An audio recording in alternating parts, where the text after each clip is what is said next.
Hello and welcome back to the Fixing Football podcast, the number one, the busiest podcast in all the game. If you're listening to other podcasts thinking could do with a few more episodes, this is the one for you.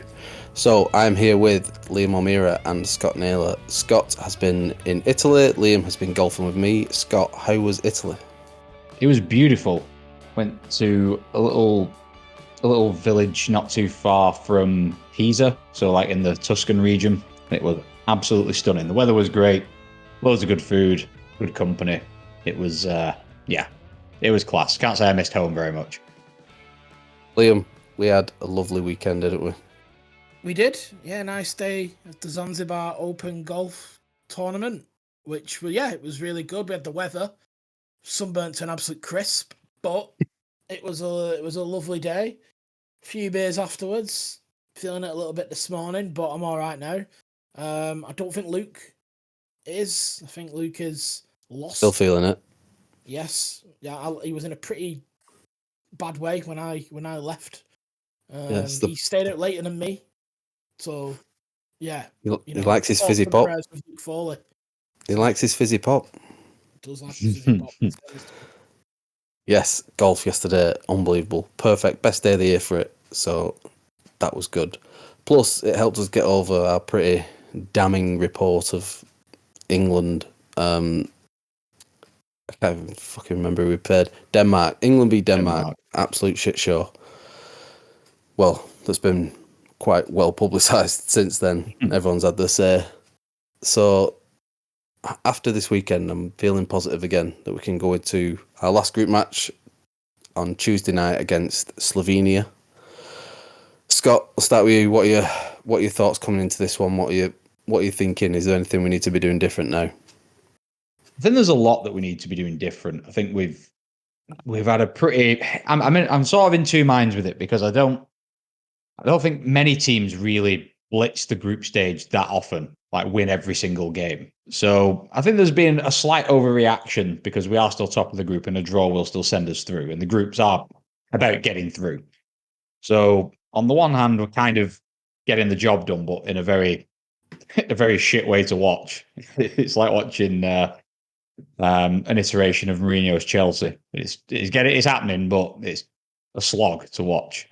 There is a lot that we could do to change, but I just don't have any faith that we'll make the moves. But we should still be good enough to beat Slovenia either way. I would have thought they probably, on paper at the very least, the easiest game that we've got. So I reckon we've probably got a really good chance of winning and going through what looks like a canter when you look back at the table. Not sure if that's the same feeling amongst the podcast group, but I think we'll get through fairly comfortably. Liam, do you echo that you're feeling a bit more positive from last week? I think Scott's right in some regard. I think we will go through pretty easily, and I think he's right that group stages in major tournaments aren't easy. You shouldn't take them for granted. And if you take a step back and look at results, it isn't that bad. Denmark are an okay team. But I don't think that tells the picture of England's bigger picture of a team that can win it. I struggle with the midfield problem. I'm going to have to hold judgment to see if we can get a functioning midfield before I can start to take us serious as a team that can actually go all the way again. Well, news today is that it's looking like Trent is going to be dropped from his experimental midfield role for Conor Gallagher, which I won't say I'm happy about, but I'm happier than I am with Trent in. Not that I don't want Trent in the side somehow, but it's just got to work. I don't care who's playing as long as it's working. Yeah. It's just got to work. And I think the idea of it works in your head, but the reality of it is never really the case. I mean, Scott, would you be happy with that change? Is that one that you would make? I mean, I would change track. I think you're right. I don't think anyone really cares about who the personnel are as long as we're winning games. And I think there's a lot of shoehorning going on with this team. We're just trying to make pieces fit where it would be nice if they did, but they don't. So why persevere with it? So yeah, I think Trent out. I like Gallagher, but I think he's quite limited. I prefer to see him. I think he'd be more effective in a game against, funnily enough, against a better team.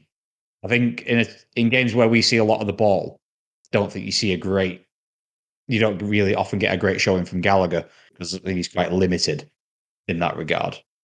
But I do think Trent needs to see the bench for a little bit. And I just put Bellingham there. I don't think Gallagher needs to play either. Just put Bellingham where Trent is and put one of our many wonderful attackers where Jude's been playing. Personally, I think that's what we should do. I agree. Right, part of me agrees. Part of me thinks Bellingham can do that job next to Rice. But he's also never played there, really. He's never sat with another midfielder in that position. He's always been someone who pushes on from there. So, Liam, I don't know how I feel about trying to get... I mean, we've talked about shoehorning Trent in there just to get him in. But that also feels like you're shoehorning Bellingham to get a Bellingham-Foden connection in the middle of the park. So... I don't think Foden's going to play in the middle. I don't think Yeah, trusts neither. him. And I don't blame him. And again, I know I've said it a few times, but Foden's performances for England have never been at the level as they are for Man City. So I don't blame Southgate for not trusting him either. I don't think... every time I seem to listen to people, it's this idea of getting Foden in the 10. But for me, he's not earned that right. Like, he's not... If he was playing at a certain level, that you had to play him there. But for me, if you're playing him there just for to get his best, you're sacrificing Bellingham, who has been more consistently better for England. I would rather drop Foden out and put a natural left winger in there, personally. Yeah, Me I too. agree. My move for Bellingham, by the way, wasn't contingent on Foden being there. I just think Bellingham's better as a box to box 8 than he is a 10. I don't think he's creative enough to be the 10 or as creative as other options that we have. I think we can get more out of Bellingham a bit deeper with a license to bomb back and forth. He's got the engine to do it. I don't see why we shouldn't do that. I just think... Sorry, man. I was going to say, it looks to me, if you're playing Gallagher, that you're going to do more of the sort of Mikel Arteta double 8s. So you're going to end up playing Rice as a 4 or 6, whatever number that is now. And then you're going to have essentially Gallagher and Bellingham as 2 8s. That would be how I would do it. I wouldn't have one as a 10. I would give both the responsibility of box to boxing, like how Odegaard and Rice play for Arsenal. That's how I would do it. Yeah, I don't hate that either. So talked about Foden. Is that what you would both do? Are you both sort of in agreement that he would benefit from maybe coming in as a sub and performing better that way? Maybe even coming in on the right, because I know people have asked for him to start out there instead, because maybe his better performances for England have come there. Do you think that that's a world that we could explore? That's not why I'm doing it. I'm not doing it to benefit Foden. I'm doing it because I think England are better without him, if I'm being honest. So that I don't think there's any time for that. We're at a major tournament now. I think he's had 2 opportunities and not taken them. I think it's time for someone else. Don't know what you, Scott. I agree 100%. I think Foden, he's not really in the driving seat anymore for that starting position, in my opinion. I'd much rather see Gordon there, Palmer there, Eze there. I know Eze's not usually out wide, but I think he, like you said, you've got a very limited window in tournaments to make your impact, and he's not done it. So you've got a deep squad of attackers. Start using some of them. I want to talk about Luke Shaw for a minute. I know we've spoken about how important his left back position is. The most crucial player in world football. It seems to be. What are your thoughts on him? I mean, I think he's only just returned to training today. So he's more than likely not going to feature against Slovenia. Was there any real point in taking him? Is it like an ego trip that we needed an out and out left back, just one of like Chilwell, Shaw, whichever one was fittest at the time? I mean, I don't really know. But the thing is, there are others there. Okay, they're not perhaps established household names, but we had other people that we could take. Like if Shaw is not kicked a ball since what, February, I think, maybe even earlier than that. And Chilwell has similarly been unfit as per usual, and when he has been back in the Chelsea side, hasn't been great. Is it like we've touched on it? Alfie Doughty's been the fixing football. We've been leading the charge for him, and he had an excellent season. So why is he not there first and foremost? And then even I mentioned this in the group chat, but even someone like Lewis Hall, who granted is very young, and I'm not saying he's the finished article, but he is a proven left back, and he has shown that when he's been thrown in at the deep end, he's been okay, did all right for us, and he performed reasonably well for Newcastle when he did get the chance, I believe. So I don't really know why we've taken Luke Shaw, and then what if we are going to do that in the hope that he's fit, not have another alternative who is actually a left back, even someone like I'd rather take someone like Tyrick Mitchell, who's actually a left back who plays every week in the Premier League, as opposed to an aging Trippier who has had a terrible, terrible season and is also playing out of position. Granted, he's been there before, but yeah, Liam, you can sort of answer Martin's question, but I don't understand why we've done it. I completely agree with every point. He trained today though, didn't he? I believe. Yeah. Luke Shaw. And he's travelled to Cologne as part of the matchday squad. I'd be shocked if he plays, mind, but it looks like thing. But is it in his interest to be playing? Is this rushing him back? Is it a risk on him as well? You're completely right, Scott. I don't know if you've got anything to add, mine, but I think Scott's kind of wrapped it all up. Yeah, the same. I don't know. I don't think we'll see Luke Shaw in this tournament, even if we get to the final. We're going to be on a roll by the time we get there, if we get there, or even the semis, quarters. I don't know. Unless Trippier is like come down with some sort of injury or something, that would be the only sort of reason to get him back in the squad. But if Trippier's fit, for me, he just stays there now, and you keep that back four as stable as possible.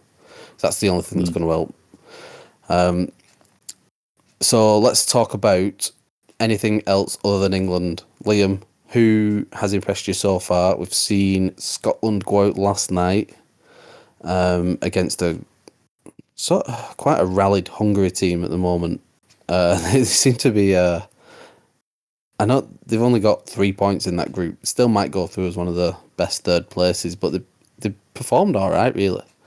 Is there anyone else who's caught your eye? Anything you'd like to add on Scotland? Maybe stick the knife in a bit. I think Scotland really let themselves down, to be completely honest. I watched the game last night, and I just felt like the performance of wanting to. It seemed like they wanted to stay in the game because they knew that it'd be almost like roulette at the end of both teams essentially needing to score to go through, and they just wanted to be in that sort of like in that and have the hat in the ring of that, but that sort of chaotic ending, and they didn't exert any pressure on Hungary at all. And Hungary sat back themselves for the first 30-40 minutes, and Scotland couldn't really create anything. They just weren't brave enough on the ball. That's it, really. And I think they'll go home with a lot of regret. Scott, anyone who's caught your eye so far? There's been like good games, but no, I don't think any team has really been very consistent. I guess you got to go. I mean, Germany have been all right. They showed, they had a really dominant first game, and then showed a bit of heart to gain a point last night. Portugal have looked all right. I think there's no one's really got out of second gear yet. I don't think anyone's Spain, really. I think Spain as well have looked pretty good. One thing I will say on Germany though is they looked a bit susceptible when they were being pressed last night. Last night was the first time that Switzerland stuck it on them a little bit. They had quite a dynamic press, loads of them running at them, which obviously been a lot of talk about that for the England team at the moment. But they looked a little bit fallible under that. What about you, Martin? Anyone caught the eye for you? I'm just trying to. I mean, sort of racking my brains a little bit. No one stand out. I had my eyes on Portugal a little bit coming into it, and they've been decent. I can't say I watched the whole of their last match when it was 3-0 against Georgia, but I saw the highlights. So that they've been steady. There's no real big underdog story just yet for me, but I will say that the quality overall has been really good. Even these underdog teams, as we've marketed them as in the Predictor League, which we'll get onto, the teams like Georgia, for example, I think Turkey have performed pretty well, despite not getting the results that they probably wanted. You've got a team like Georgia, you've got £100 million rated winger, and the goalkeeper's marked as one of the next big things. So they've been strong as well. So I think the quality overall in the tournament's been really good. It seems I've enjoyed it all so far. If England win the group, we'll have one of Slovakia, Ukraine, Austria, Czechia, and Poland, plus a couple more depending on how things turn at the moment, and that'll be on Sunday. And I don't really think I think it's probably looking like Czechia, the formerly known as the Czech Republic, for anyone. What do you make of that potential tie, Liam? Don't think England have anything to fear in that tie from what I've seen. Obviously, set pieces are essentially going to be the order of the day there. We're essentially playing against David Moyes' West Ham, just aiming for Souček on every particular ball that goes in the box. And yeah, we'll have to be ready in that department. But I don't think there's anyone in that list that England should fear. And then all of a sudden you're in a quarter-final. Yeah. So Scott was right at the start. Like, there has been some hysteria, but I think when you get to the quarter-final, semi, and final, then we'll sort of start to see. But we've got 2 games now to really sort that midfield out, in my opinion. I think so. I think we'll win even at average of those 2 games. Yeah, I agree with that. Scott, let's get on to the Euros Predictor League. The biggest talking point, really. It is. It is indeed. It's the main event. And after today, the next 2 days are my favourite, and that's when there's 4 fixtures in the day. Ooh. That's when it can really be a big swing of points. Currently, yours truly is joint top of the table with our guest Chris. Okay. And you, I believe, I think I'm somewhere. Are you I think second I'm bottom? second. Or you... Yeah, I did. Whilst in the midst of travelling yesterday, I totally forgot to send my scores in. So, yeah, listeners, do not do that because you will fuck up and lose points. Although I think it was the Germany game it wasn't Germany. The Scotland game was going to finish 0-0. And I was, perfect. I probably would never have predicted 0-0 anyway. But yeah, they gave me right at the death.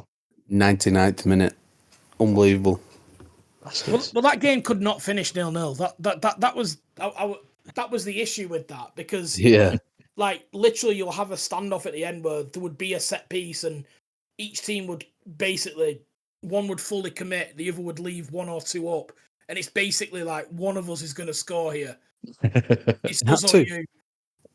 Both of them would have definitely gone out if it had been a 0-0 draw. Yeah. It was just. You both just actually went for it in the last 10 minutes. It's a situation I've seen before. I remember a Bolton game in our League 2 promotion season. I can't remember who it was at home. It may have been, I don't know. It was the COVID season, so it was kind of hard to kind of remember. But it was the second last game of the season, and a win would have taken us up. And whoever we were playing against, they needed a win to get out the relegation zone. And it was the 94th minute, and they got a set piece, and they had a corner, and they brought everyone up for it. It wasn't a corner, it was a free kick at the edge of the area. Everyone up for it, including keeper. And what Bolton did is they put 1 in each corner of the halfway line. So they left 2 unmarked players, but basically saying, if our keeper catches this, we're getting promoted. Because a loss doesn't really change anything for us. Yeah. A draw, sorry, the difference between a draw and a loss was absolutely non-incidental. and then they Yeah. scored from it. So we ended up taking it to the last day. But it was almost like both teams decided, well, one of us may as well win here. Yeah. And it's kind of like that, really. It was it was good. It was an entertaining match. Yeah, I think he was right before though. Scotland let themselves down a bit. They have nothing going forward. I think they were relatively solid at the back, despite the Germany. And I think setup is a big part of that. I think they could. Yes, they don't have the strongest forward line, but So bad. But they have players that can be pushing forward off Che Adams. Yeah, but even every time McTominay drove forward, he was looking, and Che Adams is a good championship level striker. He's so far off it at international level. It just looked like, honestly, it was embarrassing. But I don't hold anything against Scotland. It's what you expect. So yes, the Predictor League is entering the best 2 days on Tuesday and Wednesday. 4 games each day. Big swing. I think today actually is the only day where there isn't any of the additional points available. Like no one's got Spain or Italy or Croatia to win. None of them as top goal scorers. So it's all down to the results today.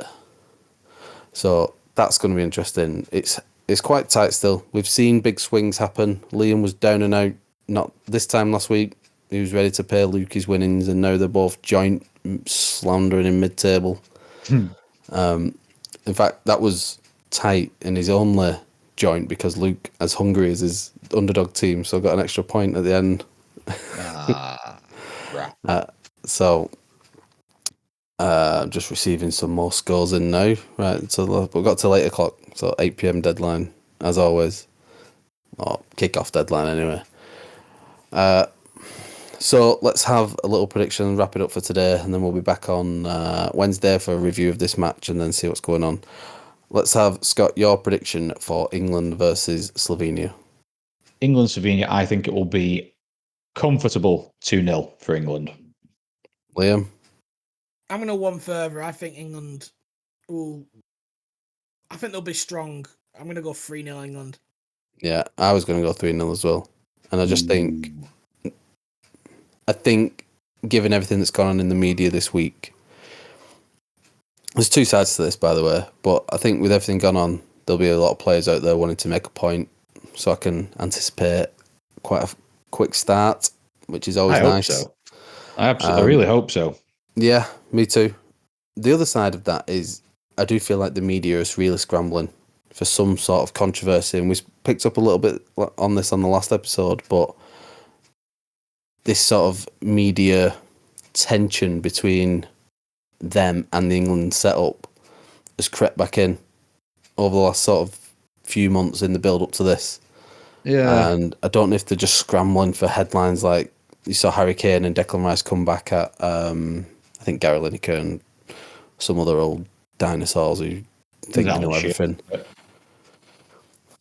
But I just think it's a lot being blown up into nothing here. So yeah, I think there's 2 sides to that. One, everyone ironically is a podcaster now. So Gary Lineker and Alan Shearer are now not just BBC reporters or whoever. They now have their own YouTube show that they want views for. So they are going to say stuff like that to garner a bit of attention. But also, players kind of need to take some responsibility. If you put in a performance like the Denmark game, which was poor by any stretch, you've got to accept the smoke as well as all the praise that they've had. And I do think they've had the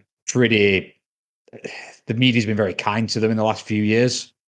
And now some of these players probably have never had media go at them in the way that, England teams of old had. So if they don't want to get smoke, play better, I guess is the answer.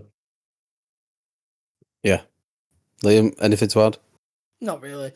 I think I didn't like Kane's. There was 2 sides to Kane's comments. One that I liked, one that I didn't like. I kind of like that he pushed it back a little bit. Well, you didn't win anything either, Gary. So what you on about? Yeah. I did like that, must admit. What I didn't like is that he said that the media should be supportive, and we all want to like what you want about. Like they're not there to sort of hype you up and tell you how good you are. Like you're a 30-odd-year-old man. Like, get on with it. And he was like, it's an exposure to the young players, and it's not good for them. No one was criticizing the young players. It was him. Yeah. Like, he just fronted up. Gary Lineker's criticism was fair. It was all about his movement, how he was pressing, and there's question marks about whether he's actually fit from this back injury. Are we at a Spurs Champions League final moment again, where he's pretending he's not injured, because he wants to play? You know, is he? You know, they mentioned that he had injections. I think Tuchel said to get through the Champions League game against Real Madrid for Bayern. Yeah, and then he was out. Yeah. So, is he fit? It doesn't look himself. So I don't think he's fit, to be honest. I honestly don't. I just think there's no way he's not starting for England if he's there. Well, this is it, isn't it? But we'll see. We'll see how tomorrow goes. Right.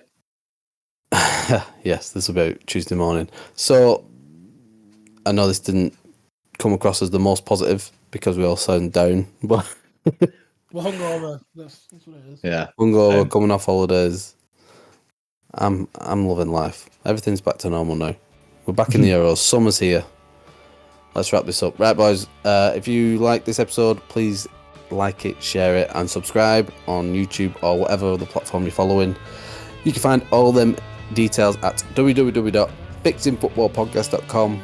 If you've got any issues, if you write them on Twitter, our Twitter admin is well inept to handle any of your comments, and he'll come back at you with some poetic venom, which is probably a superhero name. Right, love you all. We'll see you on the next one. Peace. In a bit. Farewell.